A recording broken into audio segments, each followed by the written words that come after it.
Sunday morning, and not in Lincolnshire, you can see. I'll explain in a minute.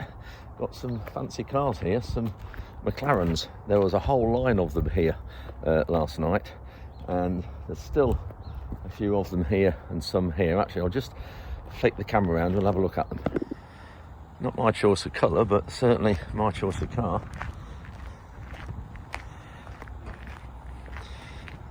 Very, very smart.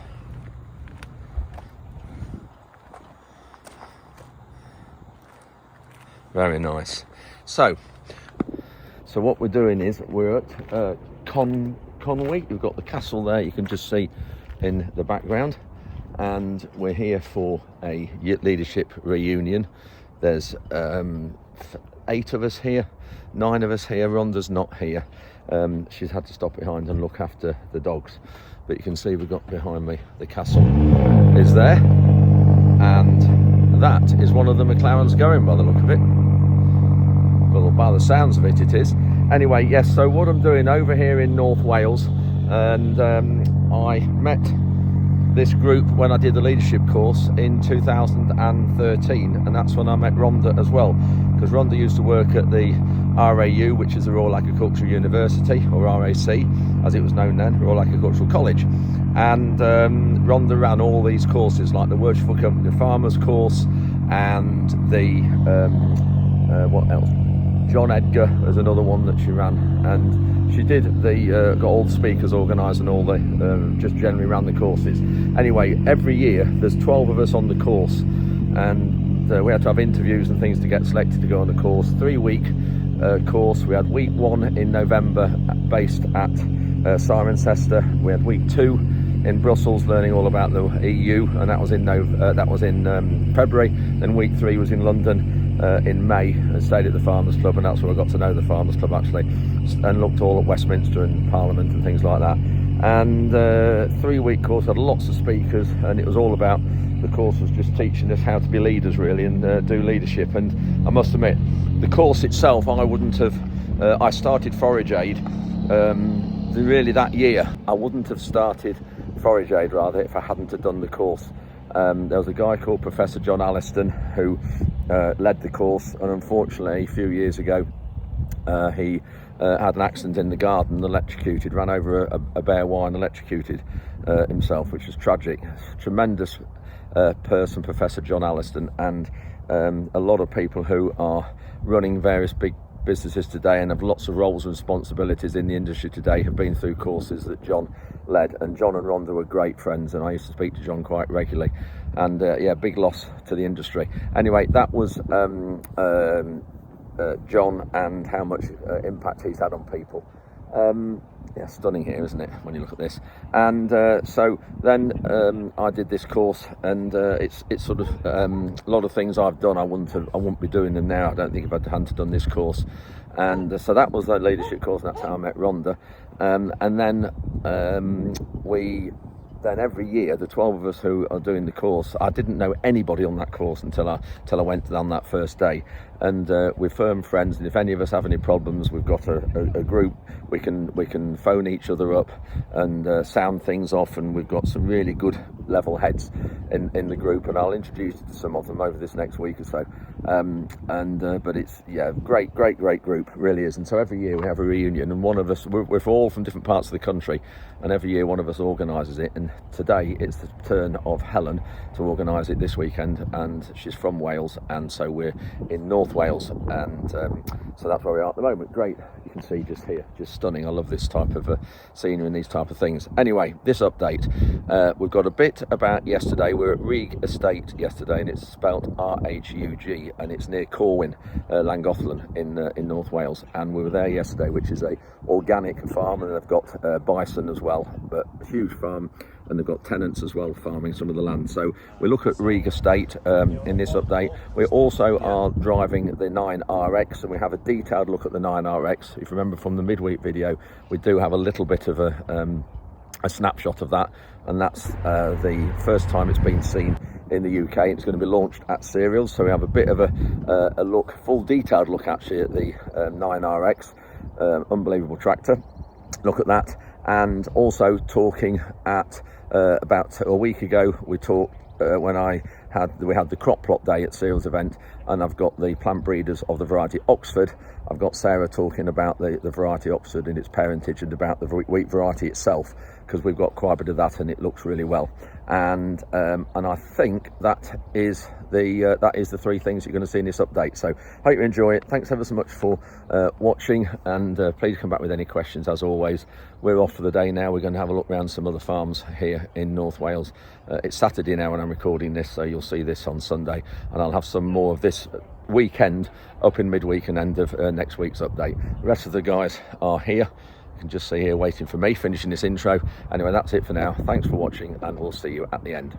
This is our main tractor, the 8RX, and we do all our main cultivations with this. Now, John Deere have recently launched the next one up from this, and we're really lucky to have it delivered here today, the latest 9RX, which is going to be first of all seen in the public domain at the Cereals event on June the 11th and 12th. Now, you can just see this tractor looks absolutely huge, and it is. Now, this one is the biggest one they do. This one is 830 horsepower. It's got a 18-litre John Deere engine. They do 770 horsepower below this and 710 horsepower, so there's 3 models in this range. And fuel tanks here, so massive fuel tanks as well to cope with the extra workload. This has got 30-inch tracks as well, and when you look at the size of the tractor, it weighs just over 30 tons, but it needs that weight to put its power down onto the ground.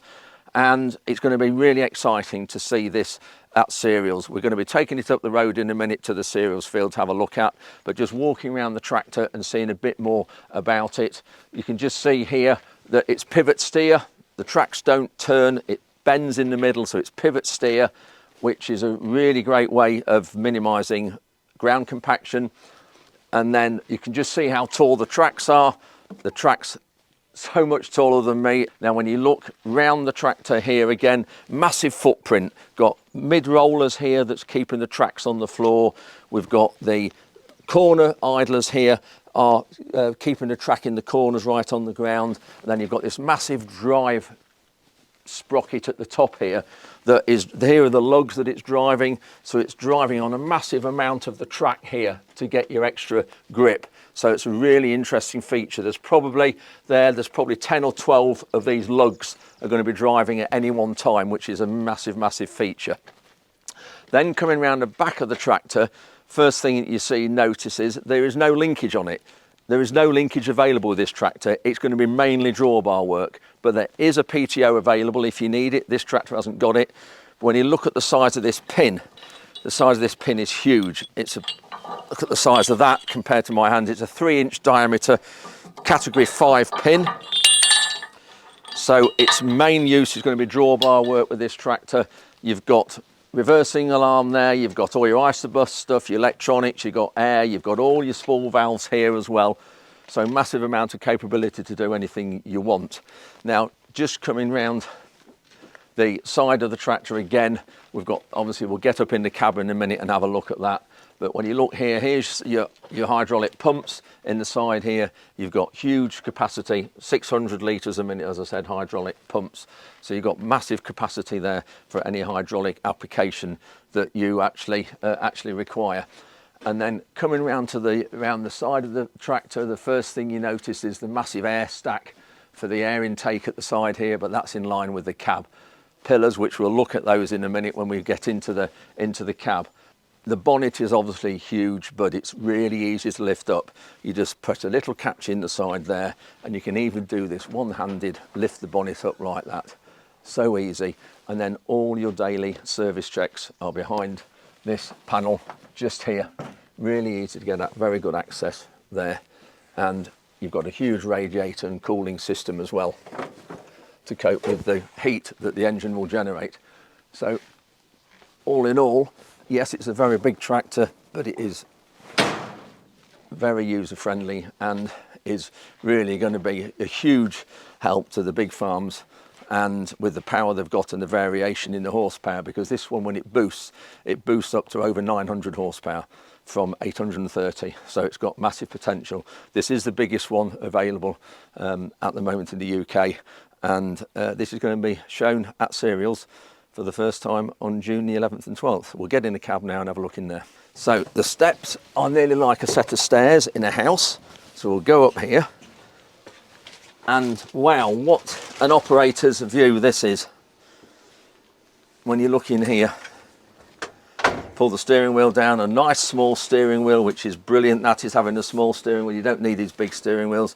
But the view forward, the bonnet's tapered, very narrow at the front here, and then it widens out to the front where the radiator is, so your visibility over the top of the tracks is absolutely fantastic. You can see your tracks at the corners there, the front ones, and then when you look behind, visibility behind is good as well. This seat does pivot and turn round, and it actually nearly turns at 90 degrees to the side.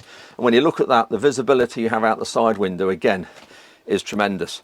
You've got a wiper here on the side window, wiper on the back, wiper on the front, so again, to keep all of it clear.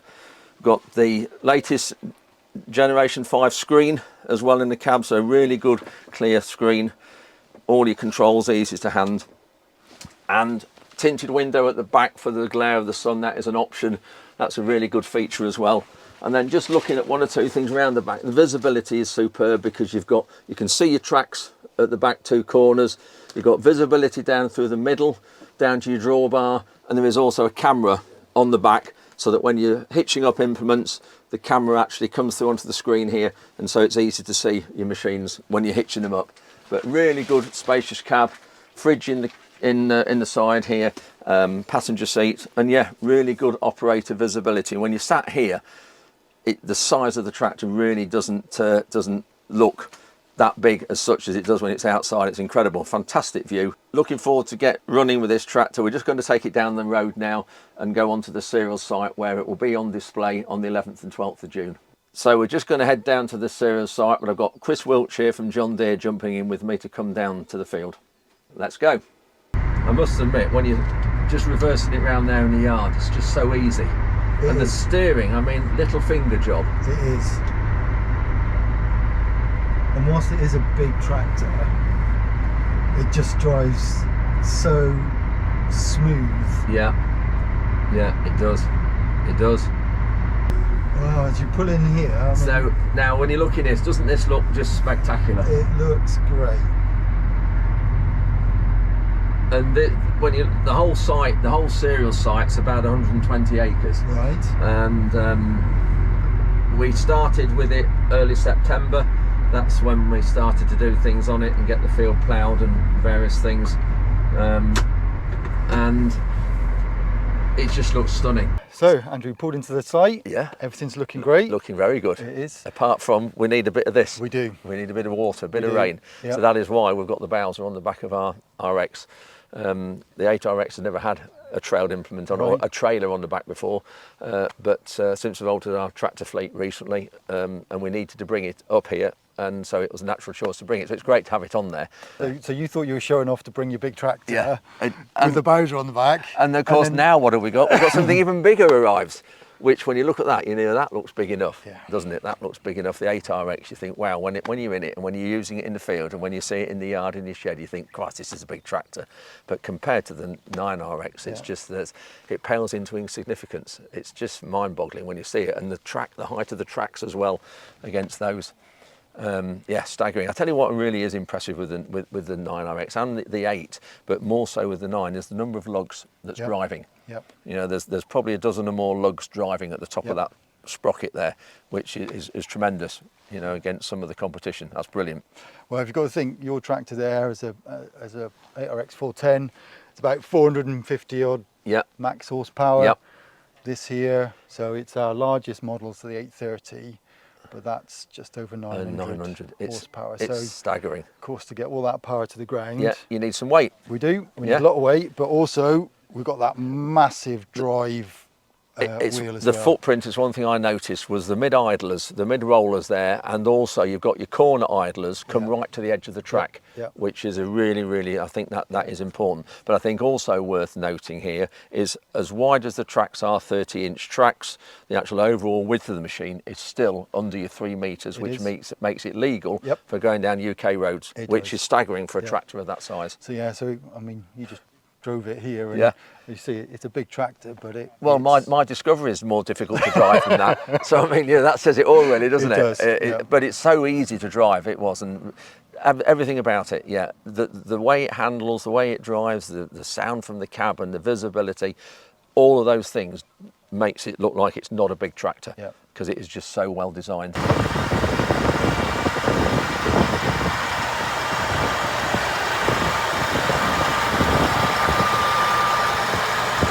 What a great location it is. Open, big fields. This one's 53 acres.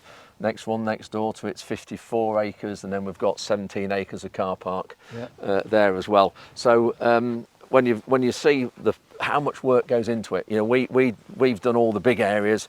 We handed the site over early September, and John and Sean's done all the drilling of the plots and all the managing of them, spraying of them, fertilising, but we've done all the sort of the bigger areas, if you like. Fertilised like this walkway, we've put extra grass seed, extra fertiliser on this walkway where there's going to be a lot of people going. You can see here that, I mean, the plots, for having so little rain, these wheat plots here, they are so green. And you can just see these are all, there's some untreated in here, there's all different varieties, and when you look at this here, there is some plots just across there we've actually got yellow rust disease starting to come in, but the problem we've got, down in the bottom here, we are losing a few tillers. We've got some dead material here now. We've got some leaves that's starting to go off. It's holding up at the minute with the lack of rain, but we are just starting to get some sprinklers on and see if we can water some of these plots. And of course your stand is just up here. Just over here, so in about a month's time we'll be here, and we're looking forward to it, because I think, I still think there's no other show quite like Cereals, in the fact of, a highly technical show. All this effort's gone into producing all of these great crop plots, and what a place to come and learn all the latest and greatest. Absolutely. Both cropping and machinery, or whatever technology it might be. And I think it's a great place as well. One of the biggest things I feel with Cereals is, yes, seeing the latest in machinery, talking to you guys, but it's the networking and talking to everybody else, because as we all know, agriculture is in a tough place at the moment. And with food production all around the world, we're looking at that because imports are coming into this country, and in my view we have to maintain our food that we're producing here and get as much as we can produced in this country. And at the moment, with all the issues there are, it's so important everybody talks, isn't it? And just shares the burden. There's a lot of stress and strain in farming at the minute, but it's so important to share the burden and just have a bit of a nice time. I think we're well overdue for a bit of a jolly, if you like, and just a bit of bringing back a bit of the nice things that happen in agriculture and why we're all in this industry. Absolutely. And on your stand, you've got what machines? Do you know what machines you've got? Have you decided yet? Yeah. So we've got some great news on our sprayer portfolio. Will be there. So whether it be trailed, whether it be self-propelled, we've got a few little bits of news that will be coming. Brilliant. Big focus on See and Spray for our sprayers as well, so that'll be there.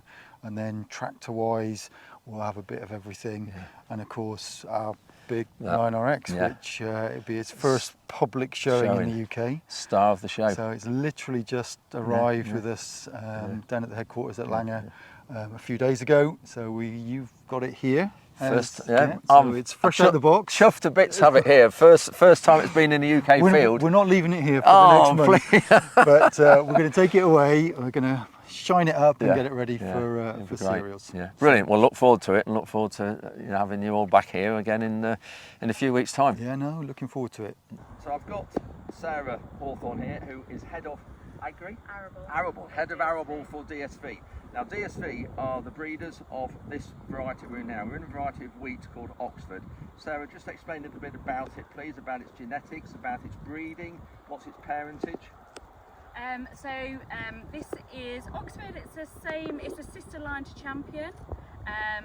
It's a reflection cross, DSV 2022. The reflection brings the really high yields that we've seen with this variety. Sorry, Sarah, those non-farmers reflection is another variety. Yeah. And DSV 20122 is a really clean wheat that we've combined with reflection to give it a real good disease protection package. What is its weakness? Has it got a disease weakness? So historically it had a 9 for yellow rust, but now we've seen a slight breakdown with the YR15. Yeah. I think all varieties now, well, most of the varieties we've seen this year are struggling slightly with yellow rust. So I think yellow rust is to watch, even though it has got this line. Right. So going forward. Yeah. And it is at the minute, when you look here, it's quite thick, isn't it, as a crop. There's a lot of plants here, but yeah, feel that soil, how dry that is. Yeah, it's dry. When was the last time you had some rain? So the last rain we had now, what are we now? We're Tuesday the 20, I don't know, whatever it is, of April, 29th is it April. The last time we had any rain, I think we had 6 millimetres on a Saturday, about a week ago, maybe 2 weeks ago. But 6 millimetres on this soil, it's so dry, just evaporates, doesn't it? It needs a real soaking. And I think when you go further part into the field, it's not as thick as this, and it is starting to limit the yield now of what it's capable of. But yield compared to other varieties, it's up there at the top. So it's up there at the top. So I've always said it's sort of sat in the shadow of Champion. I always sort of compare them as like the Middleton sisters, whereas Champion has always been Kate, and this is sort of sat in the background as like Pippa. But actually, Pippa is my favourite. Because I think she's got a really consistent yield, despite being overshowered. She's got a really good disease package. She's very consistent on the farm, and everyone that grows at Oxford loves it and continues to grow it. Right. And also that offers that extended drilling window. So just to sort of give viewers the background to this. This came from a crop last year of a ton of new seed that we got from you. So that was planted on February the 2nd, and we were talking earlier that it yielded very well, didn't it, last year up there? So up on the heath on the light land, drilled February the 2nd after sugar beet. That's where that 1 ton of seed gave us enough seed to drill this 130 acres, and there's another 50 acres at another farm. So we didn't get a crop on any of this land last year because it was due to become spring crops, because it was such a wet spring. We'd had problems the previous year with late drilled spring crops that were drilled end of April, early May. They didn't yield at harvest, and then when they do harvest, when we get the combine in, they're very late to combine, and then it starts affecting the years after crops. So you're affecting 2 years, not just one. So we set a date of April the 20th that if we didn't get these crops planted by April the 20th last year, then we wouldn't put a crop in. And so that happened.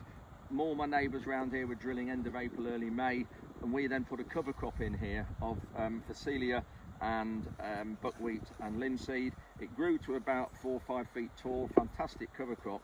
We then mould drained through it with a twin leg mould drainer to get the drainage sorted, rolled the cover crop flat rather than spraying it off, and then soloed through it at right angles, and that chopped it up, and then it was the sort of the basis and the foundations for this crop we've got today. And I should say, probably because the water got away, we had a wet autumn last year, and I think because of that, this crop really got away in the autumn. You can see it looks how fantastic. It really does, doesn't it? I mean, yes, it's been tinged a bit, hasn't it? You see some of the leaves we've got on the end a bit tinged a bit, but do you think that will affect yield?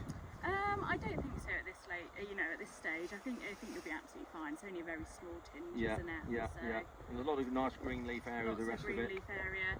The field looks very consistent. You haven't got any holes or anything anywhere. And I think it looks like a fantastic crop. Yeah. Clearly got a good agronomist. Some regular viewers know, Sarah knows Michael well. There's 128 acres in these 4 fields here, and I've set Michael a target. I seem to remember, I think we want 600 tonnes of wheat off this plot.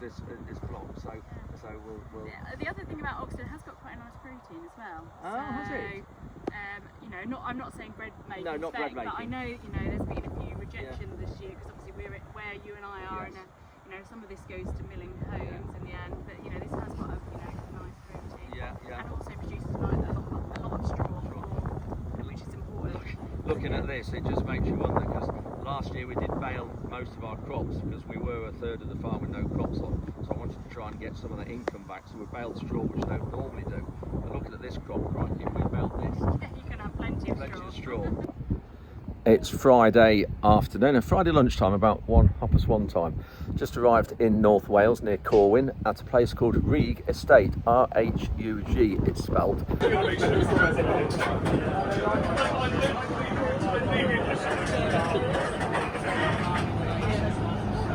David's, a fantastic breeder. He breeds lambs for Easy Lambs. He breeds their maternal line of Easy Dams. I have to say I'm quite taken with them. So these are all in lamb to an Easy Care? No, well, if they were, that would be ideal, because they are fantastic sheep, them Easy Dams. And I don't know, the Llyn and the Texel, the New Zealand Texel crosses we've got lambing at the moment, out to the Welsh, they came from Easy Lambs and are fantastic, but I am quite taken with their maternal line now, to be honest with you. So we might do that, we might cross them onto these. But the idea why, as well, having a Welsh ewe, you can go anywhere with a Welsh ewe. It's very, very versatile. If you want to go down the shedding route, which could be the case with, if we're getting public pressure about tail docking and so on, I don't really want to go down that Romney route now, to then backtrack in 2, 3, 4 years' time.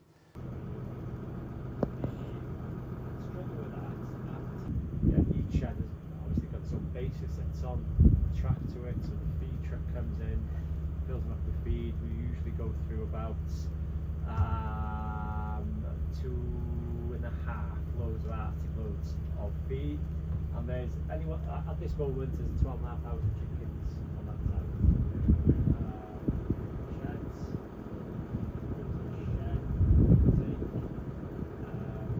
So for us, we get paid 98 pence a bird, and it's something scalable. So I wouldn't mind to see probably another replica of this again.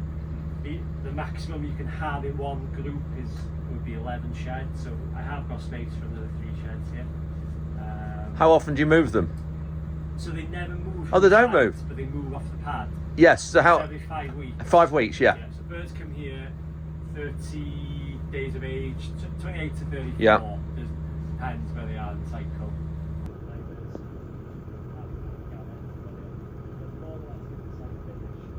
So these are bison. Bison, yeah. How many do you have?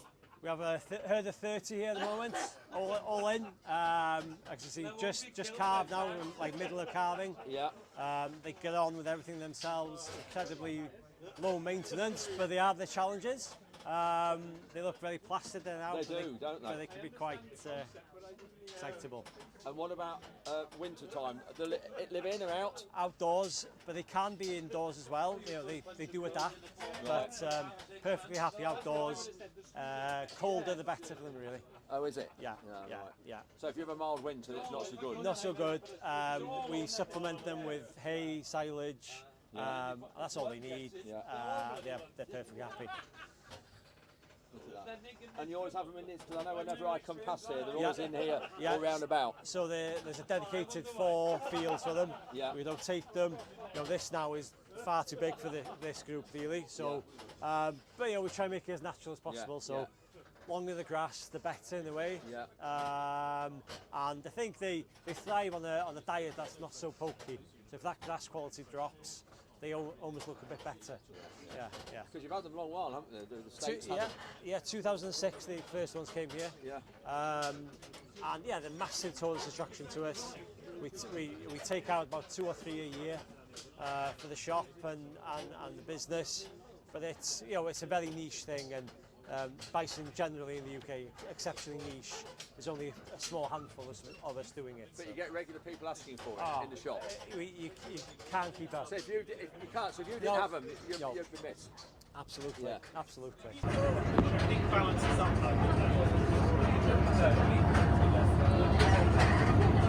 Lovely area here in North Wales.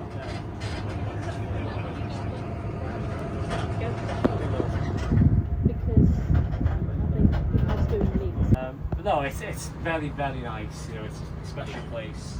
The parkland, you can see some deer jumping behind the house. So that's where the deer are. And it is special. There's a lot of history here as well. So there's a Roman road that runs through the middle of the parkland. that is, if you see the hill fort, there used to be a hill fort over there. So that road continues up straight through the estate. Yeah, these white ones, still the same bull, just a throwback, I'm guessing, to the short on white bread maybe side of them. But smart enough calves, and you know, my favourite is that one there on the left, cracking calf, but they're super simple. You know, the only bales of feed these cows have seen was 3 weeks pre-calving. We had 2 ring feeders, top of here and so on. We were just filling them up, and that is it. Nothing else. Haven't seen a shed. They haven't seen any dry feed at all.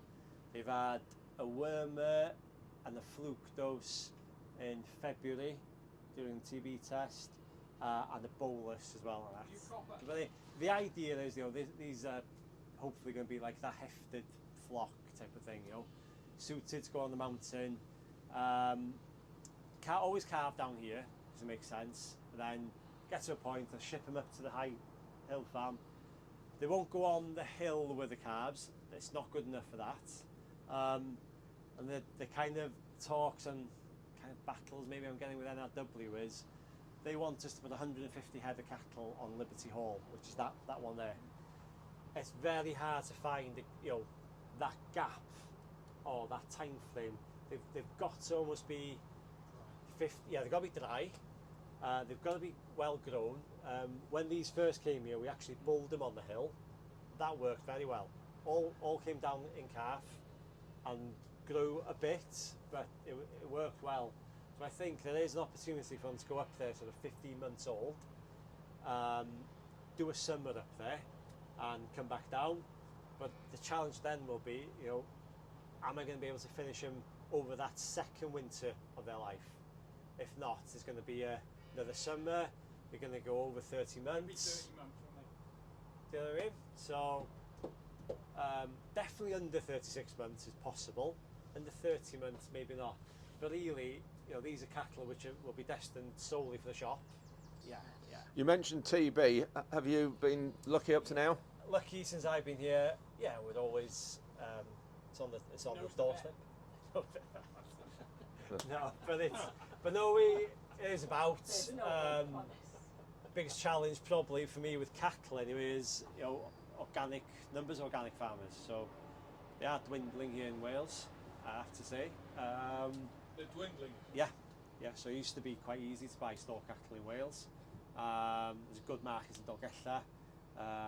Get a few there, but I could mostly sell or sort of buy in privately within Wales, and 600, 700 head of cattle. The last 12 months, a lot will have dropped off because they stopped the Gone. maintenance payments. Yeah. So we're just crossing the main A5, Langdofton to Corwin Road. It's a bit of a mad dash by the look of it.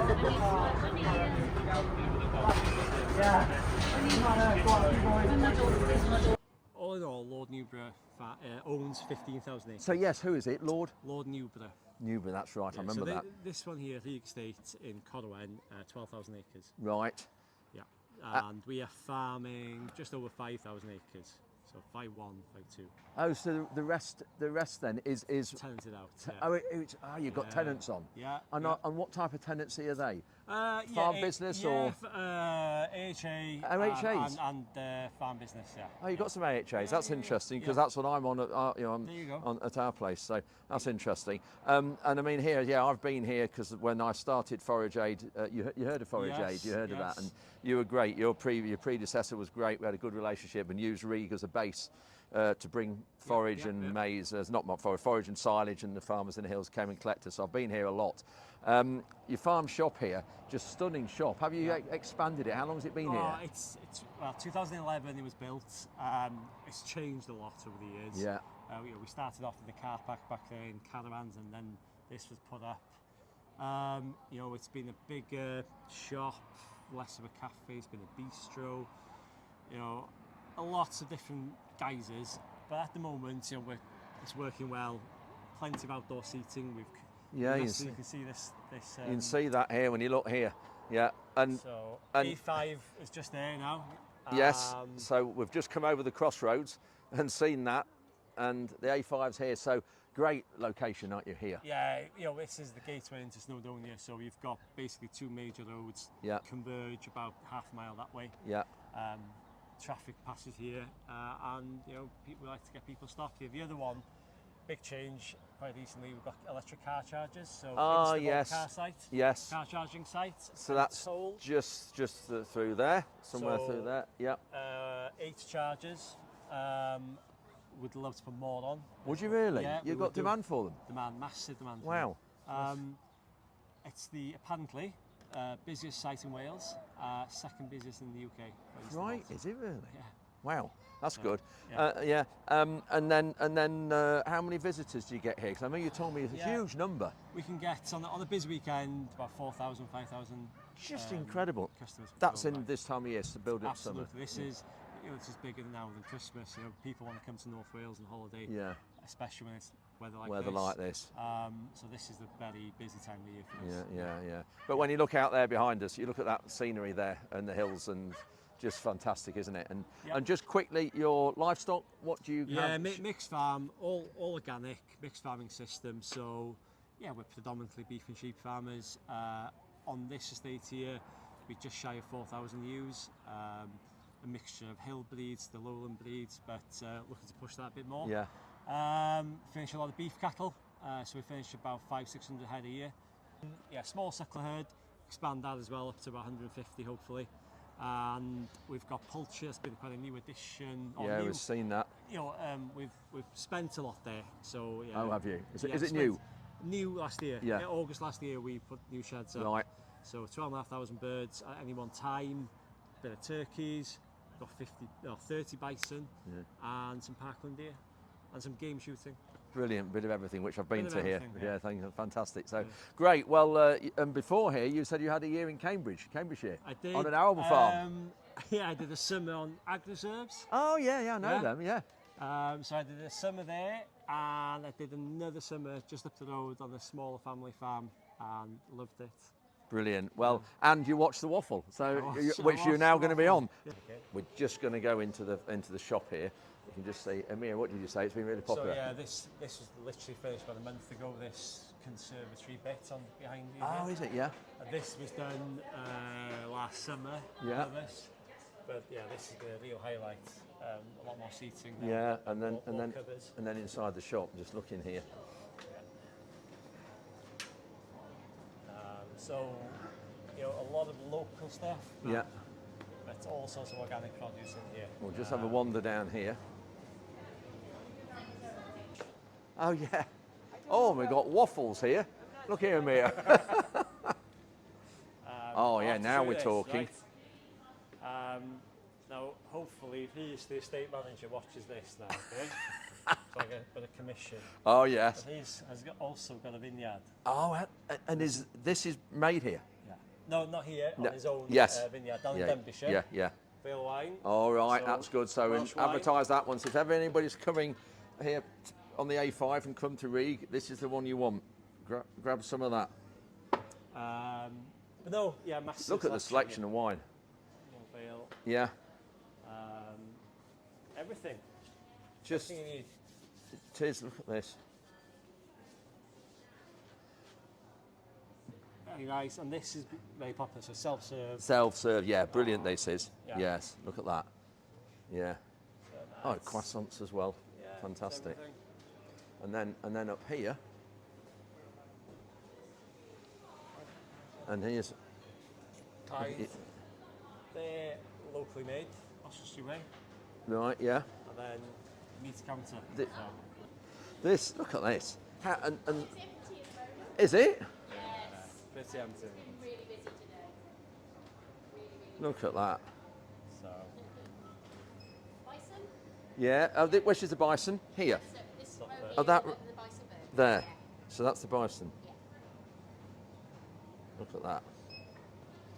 Brilliant. Thank you. Yeah, skin pack stuff, barbecue packs, Yeah. all sorts of stuff. Yeah. Fish, and we've got cafe. Is this your restaurant, your cafe? Yeah. Yeah. Bit more retail. Yeah. But yeah, cafe and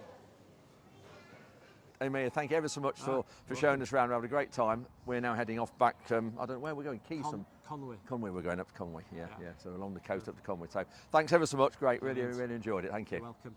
So that's it for the end of this Sunday's update, and just had a great day out on looking around a couple of farms, which will feature in next week's updates, whether it's midweek or Sunday or maybe both. I'm not sure yet. We'll see how we go on. And just also to remind you, please, if you want to come to the cereals event, you can. Please use the booking link in the description below and use the discount code WAFFLE25, and that will get you 50% price tickets.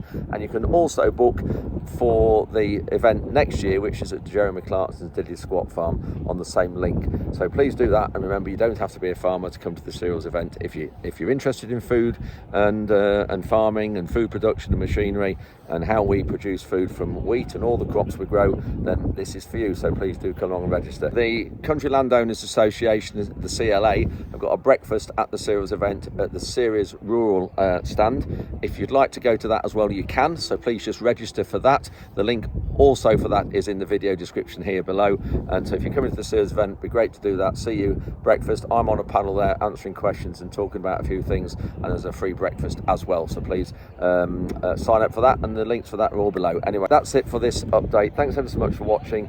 Going to have a night now in Conway, and back tomorrow morning, back tomorrow afternoon in Lincolnshire. So anyway, thanks for watching, and we'll see you midweek.